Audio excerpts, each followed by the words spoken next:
Voici un rappel de trigonométrie destiné aux élèves de 5e secondaire. Rappel de la matière de 4e, essentiellement destiné à bien vous préparer à ce qui doit être vu en 5e. Après avoir fait un petit rappel sur le contexte qui nous intéresse, je me concentrerai sur le cercle trigonométrique. Je parlerai après des valeurs particulières des différents nombres trigonométriques. Nombres trigonométriques dont je rappellerai la définition plus précisément, ainsi que là où on les mesure et leurs signes dans les différents cadrans du cercle trigonométrique. Après un rapide passage sur la relation fondamentale, je terminerai avec les angles associés, les différents angles associés et comment on peut retrouver les valeurs des sinus et des cosinus dans les deuxième, troisième et quatrième cadrans en connaissant les valeurs particulières dans le premier cadran grâce à la connaissance de ces angles associés. Quand nous aurons terminé cela, je reviendrai rapidement sur les différents points et puis je vous montrerai une application GeoGebra qui pour l'instant se trouve dans mon dos et qui vous sera loisible de télécharger et que je vous encourage à utiliser pour renforcer votre compréhension de la matière. Donc, je vais parler des sinus, des cosinus et des tangentes. Je dirai un tout petit mot sur la cotangente, mais vraiment très rapide, sans beaucoup insister, même si j'apprécierai sa définition et les conditions d'existence qui y sont associées. Donc, j'insisterai sur la définition de ces nombres trigonométriques, comment on les mesure, les valeurs particulières dans le premier cadran, et, je le redis, les angles associés qui me permettent de trouver les valeurs des sinus et des cosinus pour une série d'angles particuliers dans tous les cadrans. Voici le cercle trigonométrique. Je vous rappelle que c'est un cercle de rayon 1. Il est centré sur l'origine, et donc on a bien un point ici qui est l'intersection de la circonférence de ce cercle avec l'axe des x, une des intersections, qui est le point de coordonnées 1, 0, l'autre étant le point moins 1, 0. Intersection avec l'axe des y, le point 0, 1 et le point moins 1, 0 qui est caché ici dans le bas de l'écran, mais que nous verrons tout de suite. Une série d'angles importants, 0 degré, 30 degrés, 45, 60, 90, 120, 135, 150, 180, 210, etc. pour faire un tour complet et revenir à 360 degrés. Les valeurs des angles en radians ont également été indiquées, mais je n'insisterai pas là-dessus pour l'instant. D'habitude, sur le cercle trigonométrique, on indique les cosinus et les sinus d'un angle tel que vous pouvez le voir dans mon dos, là pour l'instant. Le cosinus se mesure à l'horizontale sur la ligne bleue qui est là. Le sinus se mesure à la verticale sur la ligne verte qui est là pour un angle qui est à peu près un angle de 30 degrés. Donc la ligne bleue turquoise, mis à part l'ombre qui apparaît ici et qui est vraiment un parasite, est le rayon du cercle, et donc c'est une longueur qui vaut 1. Sinus et cosinus sont toujours en valeur absolue inférieure à 1. Donc pour ne pas alourdir la figure ici, vu la multiplicité des angles indiqués, qu'est-ce qu'on a fait? On a indiqué les coordonnées des points. Par exemple ici, pour 150 degrés, c'est un point qui a pour abscisse moins racine de 3 sur 2, et pour ordonnée, mon doigt disparaît, 1 demi. Et donc c'est le point qui a un angle de 150 degrés, un cosinus qui vaut moins racine de 3 sur 2 et un sinus qui vaut 1 demi. Les coordonnées des points correspondant au cosinus et au sinus. Donc je rappelle, un cercle de rayon 1, centré sur l'origine. Le sens positif, c'est celui opposé, inverse à celui des aiguilles d'une montre. On parle de sens anti-horlogique. Divisé en 4 cadrans, premier, deuxième, troisième et quatrième, je reviens vite dessus. Premier cadran ici, deuxième là, troisième cadran et quatrième cadran. La mesure des angles, si on le fait en degrés, on dit que le cercle vaut 360 degrés, faire un tour complet, ça vaut 360 degrés. C'est un abus de langage, mais on passera dessus. Quand on fera l'étude des radians, on fera d'ailleurs le même abus de langage, on dira aussi que le cercle vaut 2 pi radians. Attention, c'est dans le cas du cercle trigonométrique que l'on dit cela. Il sera alors indispensable de savoir passer de l'un à l'autre, donc convertir des degrés en radians et des radians en degrés. Et pour ça, il faudra vraiment s'exercer sur le cercle trigonométrique qui vient de vous être montré. Voilà, le revoilà, le cercle trigonométrique, cette fois-ci complet. Hein, donc, de rayon 1, l'origine n'a pas été indiquée, mais enfin, c'est le centre du cercle, c'est assez clair. Axe des X et axe des Y sont bien indiqués. Les différents angles. Et en fait, on va tout de suite se concentrer sur les angles du premier cadran, 0 degré, qui n'est pas indiqué ici, il est ici indiqué 360 degrés, 30, 45, 60 et 90 degrés. Pourquoi? Parce que il y a une série de valeurs particulières. En principe, en quatrième, grâce à des constructions géométriques et aux relations de Pythagore, vous avez pu calculer ces valeurs. Voilà comment on les retrouve. 0, 30, 45, 60 et 90 degrés, je peux dire que c'est un angle 0, 1, 2, 3 et 4. Et donc la valeur du sinus pour chacun de ces angles, angle 0, c'est racine de 0 sur 2. Pour 30 degrés, le angle 1, racine de 1 sur 2, racine de 2 sur 2, racine de 3 sur 2, et puis racine de 4 sur 2. Évidemment, si on simplifie, ça fait 0, 1 demi, racine de 2 sur 2, racine de 3 sur 2 et 1. Si on doit chercher le cosinus, c'est très simple. On lit cette table simplement en sens inverse. Et donc on commence par 1, racine de 3 sur 2, racine de 2 sur 2, 1 demi et 0. Ce sont les valeurs des cosinus pour 0, 30, 45, 60 et 90 degrés. Nous allons le voir de suite, la définition de la tangente, c'est sinus sur cosinus. Et donc, il suffit de diviser le nombre au-dessus de cette dernière ligne par la valeur du cosinus. 0 divisé par 1, ça fait 0. Racine 1 demi divisé par racine de 3 sur 2, ça fait 1 sur racine de 3, mais vous le savez, autant que possible, on essaye de ne jamais laisser une racine au dénominateur, et donc on multiplie numérateur et dénominateur par racine de 3, ce qui donne le racine de 3 sur 3 pour la tangente. Tangente de 45 degrés, ça vaut 1, racine tangente de 60 degrés, racine de 3, et la tangente de 90 degrés n'existe pas, c'est un infini. Si on fait l'étude de la fonction tangente, lors de l'étude des fonctions trigonométriques, on doit faire une limite à gauche et une limite à droite, et on voit qu'on a respectivement plus l'infini et moins l'infini en limite à gauche et en limite à droite de la fonction tangente autour d'une valeur. Dans ce cas-là, on fait plutôt les mesures en radians et pas avec des degrés, mais enfin autour de 90 degrés. Retenons cela pour l'instant. Alors, les nombres trigonométriques, c'est important de remontrer le cercle trigonométrique et de bien montrer où on mesure le cosinus et le sinus. Le sinus se mesure à la verticale, sur l'axe des Y. Le cosinus se mesure à l'horizontale, regardez, sur l'axe des X. Et donc, c'est l'abscisse du point sur l'axe des X pour le cosinus, c'est l'ordonnée du point sur l'axe des Y pour le sinus. Le point M a pour coordonnée cos θ, sin θ. Donc, si je fais changer mon angle θ, je vais voir le sinus et le cosinus qui se modifient, mais qui vont être chaque fois les coordonnées de ce point qui est en train de se balader sur le cercle trigonométrique. La tangente, elle se mesure en prolongeant le segment 0M jusque la droite d'équation x égale 1 et en mesurant l'ordonnée du point T qui est l'ordonnée de ce point T, c'est la mesure de la tangente. Attention, j'en reparlerai, il faut ne pas prendre seulement le segment mais prolonger toute la droite 0M quand on a des angles qui vont se balader, par exemple, dans les deuxième, troisième et quatrième cadrans. Ok, mesure des nombres trigonométriques. Qu'est-ce qui est important? C'est se souvenir que le sinus,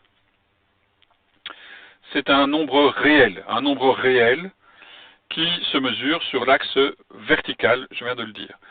Comme le point M se balade sur le cercle, L'ordonnée maximum, c'est 1, et minimum, c'est moins 1. Et donc le sinus est toujours compris entre plus 1 et moins 1. Regardez la figure, souvenez-vous, où se mesure le sinus, n'est-ce pas? Il se mesure là, sur l'axe, je ne vais pas aller trop loin, oui, voilà. Donc, maximum plus 1, minimum moins 1. Les signes. Si maintenant mon point M se balade dans les différents cadrans. Dans le premier cadran, le sinus va être positif. Dans le deuxième aussi, regardez cette fois-ci la figure GeoGebra qui se trouve derrière moi. Mon point M va se balader sur la circonférence. Et quand il va aller se balader dans le deuxième cadran, eh bien, il va garder une hauteur, une ordonnée positive, et donc le sinus est positif aussi. Par contre, quand je passe dans le cadran 3, le sinus devient négatif. Le point M aura une ordonnée négative. Ordonnée négative, et donc sinus négatif aussi dans le quatrième cadran. Cosinus, c'est aussi un nombre réel qui se mesure sur l'axe horizontal cette fois-ci, axe horizontal, et donc on aura également une limitation entre plus 1 et moins 1. L'abscisse du point M peut être maximum 1 et minimum moins 1. À nouveau, sur l'axe des X, regardez le point M. Son abscisse maximale est plus 1 et minimale moins 1. Et la valeur du nombre trigonométrique cosinus est donc bien comprise entre moins 1 et plus 1. Les signes. Si je suis dans le premier cadran, le cosinus est positif. Donc premier cadran, c'est facile, tout est positif. Deuxième cadran, par contre, le cosinus est négatif. C'est normal. Si le point M est dans le deuxième cadran, alors j'ai une abscisse de ce point qui est négative. Dans le troisième cadran, l'abscisse est aussi négative. Donc le cosinus d'un angle du troisième cadran est négative. Et le cosinus redevient positif si mon angle et le point M se trouvent dans le quatrième cadran.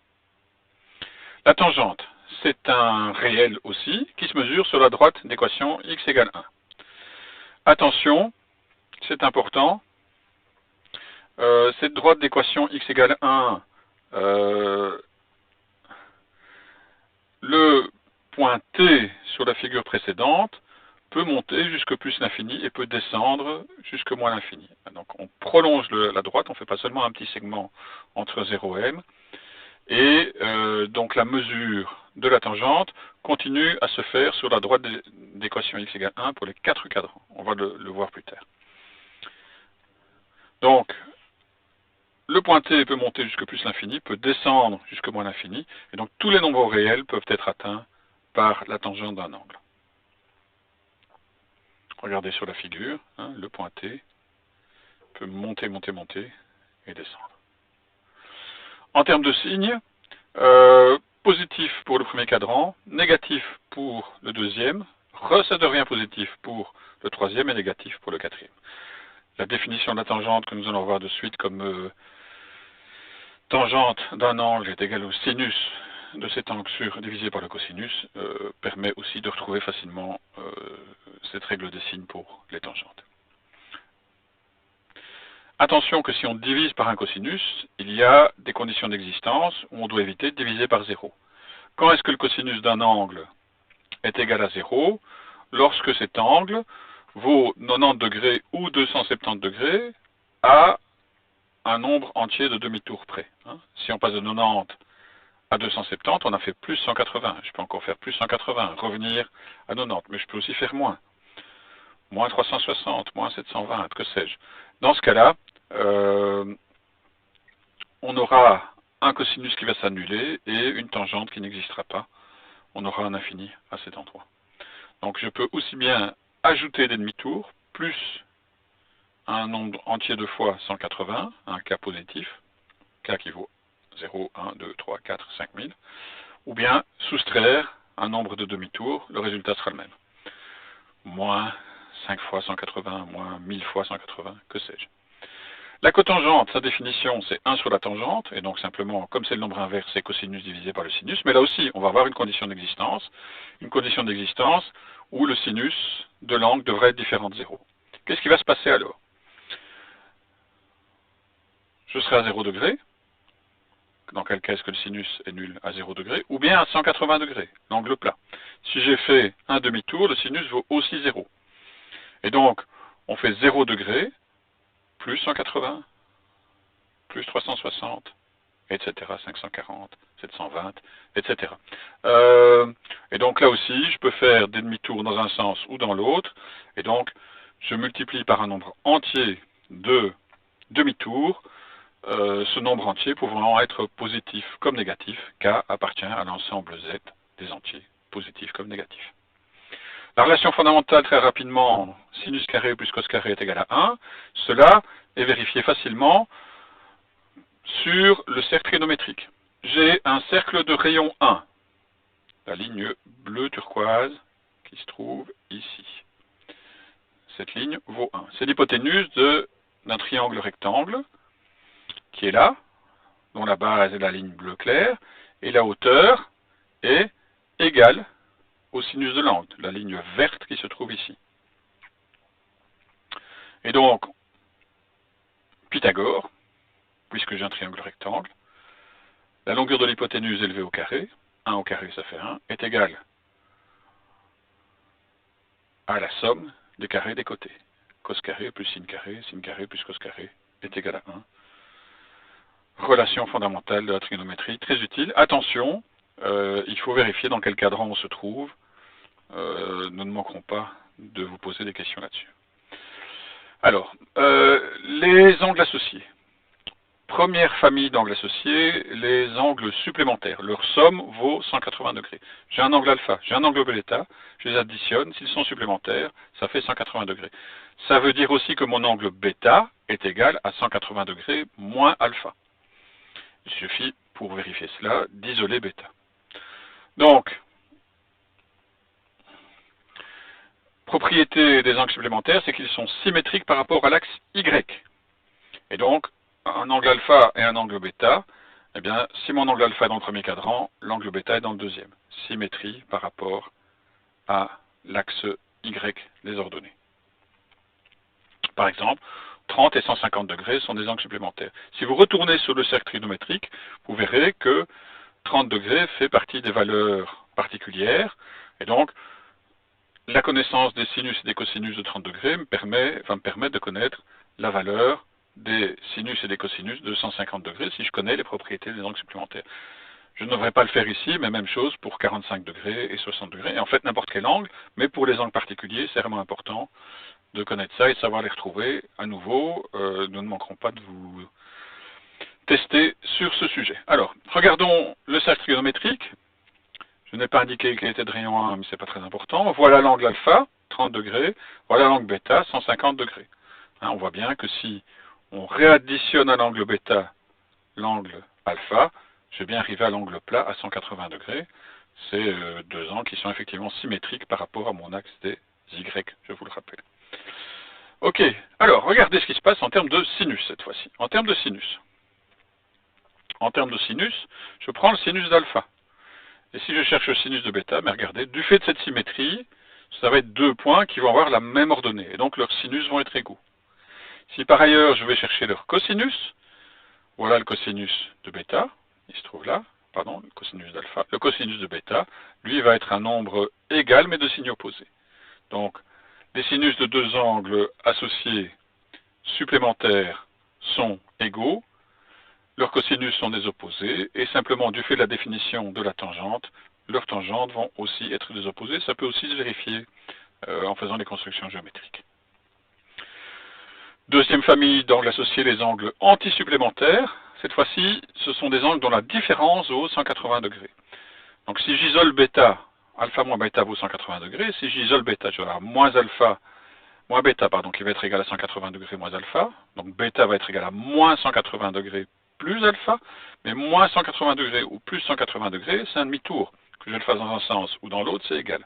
Et donc bêta va être égal à 180 degrés plus alpha.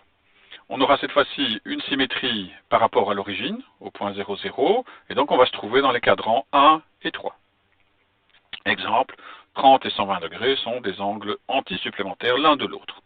On ne définit jamais un angle supplémentaire, complémentaire, antisupplémentaire, opposé, comme tout seul, c'est toujours un couple d'angles que l'on définit. On définit une relation entre deux angles.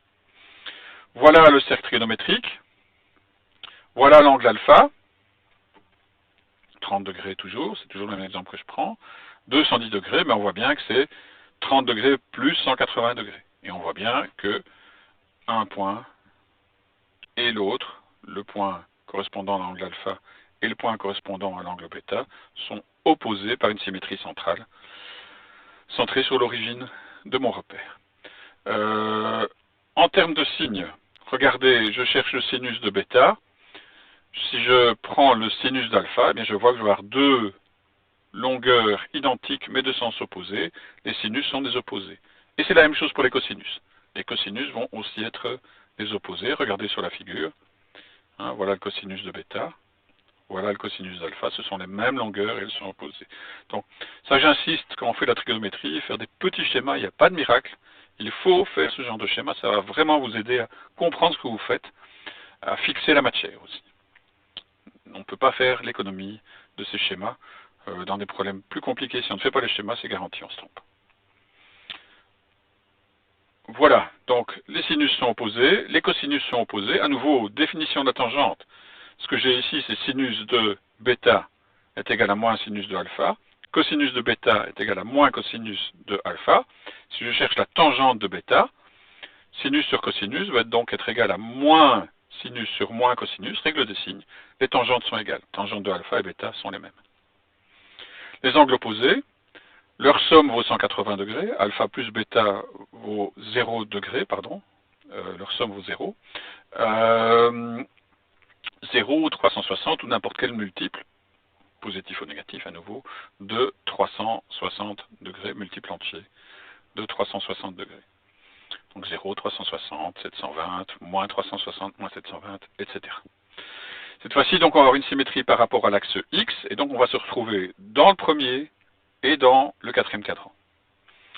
30 et 330 degrés, par exemple, sont des angles opposés. Effectivement, si j'ai un angle de 30 degrés, voilà l'angle de 330 degrés, c'est égal à moins 30 degrés aussi. Enfin, si je les additionne, je vois bien que j'arrive à 360 degrés ou 0. Quand on fait la trigonométrie, ce sont des angles qui vont avoir les mêmes mesures trigonométriques, et donc on parle d'angles égaux. Même cosinus pour alpha et bêta, mais par contre des sinus opposés. Et donc, les sinus sont opposés, les cosinus sont égaux, et les tangentes vont être des nombres opposés de ce fait. Quatrième et dernière famille d'angles associés, les angles complémentaires. Leur somme vaut 90 degrés, alpha plus bêta vaut 90 degrés. Alors, ça fait qu'on va rester dans le premier cadran. Les trois précédents, on se baladait, on pouvait comparer un angle du premier degré à des angles du deuxième, troisième et quatrième degré. Ici, je reste dans le premier cadran et je vais avoir une symétrie un peu particulière puisque je vais avoir une symétrie par rapport à la droite d'équation y égale x. On parle de la première bisectrice du plan. Première bisectrice du plan, et donc je vais avoir une symétrie orthogonale autour de cette droite qui est là à 45 degrés, hein, dans mon plan cartésien. Alors ça va nous permettre, et ça permet en général, de toute manière, pas seulement à nous, de déterminer d'autres relations et de simplifier régulièrement certains calculs de trigonométrie. Exemple, 30 et 60 degrés sont des angles complémentaires. Voilà alpha, 30 degrés, voilà bêta, 60 degrés. Cette fois-ci, si je cherche le sinus de bêta, regardez, le sinus de bêta, c'est la même longueur et le même signe que le cosinus de alpha. Par contre, le cosinus de bêta est lui égal au sinus de alpha. Voilà. Si les sinus et les cosinus s'échangent comme ça, ça veut dire que sinus de 90 moins x, sinus de bêta, sur cosinus de bêta, c'est égal à cos de alpha sur sinus de alpha. Et là, on doit se souvenir de la définition. Tangente de bêta est égale à cotangente de alpha. Donc, des angles complémentaires, la tangente de l'un et la cotangente de l'autre, et réciproquement, forcément. Voilà, j'ai fait un petit tour sur la matière de quatrième en allant assez vite sur les points de théorie. Je voudrais maintenant vous montrer un petit peu plus l'application GeoGebra qui est là dans mon dos. Vous allez trouver associer à cette vidéo des URL pour la télécharger. Et je vous encourage à le faire, à jouer avec vraiment. C'est quelque chose que j'ai réalisé il y a un certain temps déjà. Il suffit de faire bouger le point. Il ne s'applique pas M comme dans ce rappel, mais P. Vous allez faire bouger le point P, vous allez voir les sinus, les cosinus, tangentes et cotangentes qui bougent. Ça va vous aider à comprendre pourquoi est-ce que la tangente peut monter en plus l'infini jusqu'au moins l'infini. Ça va vous aider à vous retenir, à retenir les marges de valeur, disons, pour sinus et cosinus. Voilà.